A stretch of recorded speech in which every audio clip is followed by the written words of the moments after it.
کۆگاکانی هەولێر سەلامت نین و بانزینی 750 دیناریش کەم ناکرێتەوە. سڵاوتان لەبێت. کەسوکاری ئەنفالکراوان زیندانیانی سیاسی و تاقانەکانی ئەنفال چوونە بەغدا و سەرۆکۆماری عێراقیان بینی. داوایان کرد مافە یاسایەکانیان جێبەجێ بکرێت کە ساڵەهای ساڵە چاوەڕێ دەکەن. ئەوان لە ڕوانگەی بەرپرسیارەتی یاسایی و ئەخلاقی و دەوڵەتی عێراق بەرامبەر قوربانیانی ڕژێمی پێشوو داواکاریەکانیان ئاراستەی سەرۆکۆمار کردو و داواشیان لێ کردووە بەپێی پێکە و دەستەڵاتە دەستوریەکانی کار بکات بۆ جێبەجێکردنیان.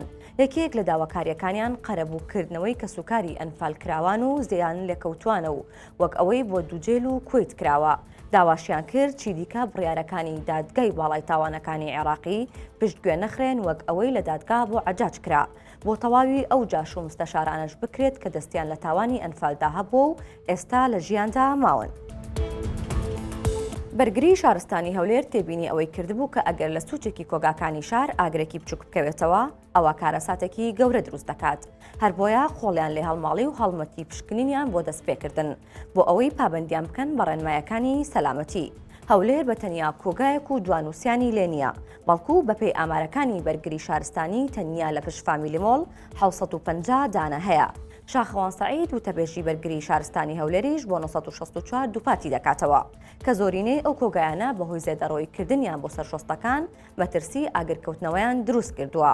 خاوەن کۆگاکان ئاگادارکراونەتەوە کە پابەندی ڕێنمایەکانی سەلامەتی بن و لە ڕێگەی تیمەکانی شارەوانیشەوە تەواوی ئەو زێدەڕۆیانیان پێلا دەبرێت.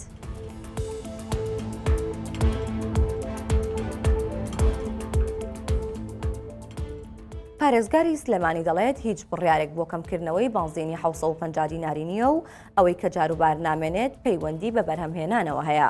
ئەمڕۆ دەنگۆی ئەوە بڵاو بووە کە بانزینی 750 دیناری لە سلێمانی نەماوە و لە هەندێک شوێن دەست ناکەوێت. هەرزوو پامێری 964 خۆی گەیاندە لای محافظ و لەسەر ئەو بابەتە پرسیاری لێکرد. دکتۆر هەڤاڵ ئەبوبەکر وتی لە ڕاستیدا هیچ بڕیارێک بۆ کەمکردنەوە وەستانی بانزینی 750 دیناری نییە، بەڵکو بە پێچەوانەوە بە بڕیاری سەرۆکی حکومەت دەبێت کوالیتیەکەی پارێزراو بێ و قەبارەی خستنە ڕووی زیاد بکات بۆ ئەوەی بێتە هۆی دابەزینی نرخی جۆرەکانی دیکەی بانزین.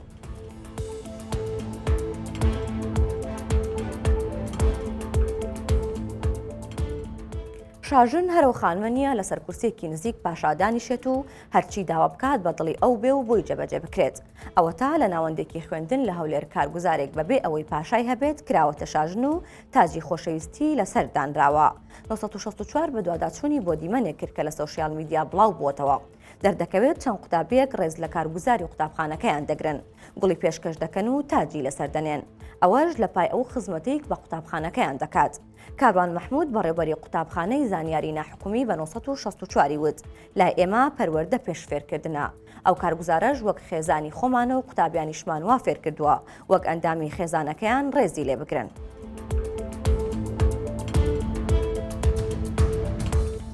هەواڵەکانم پێشکەشکردن هەر شاد بن.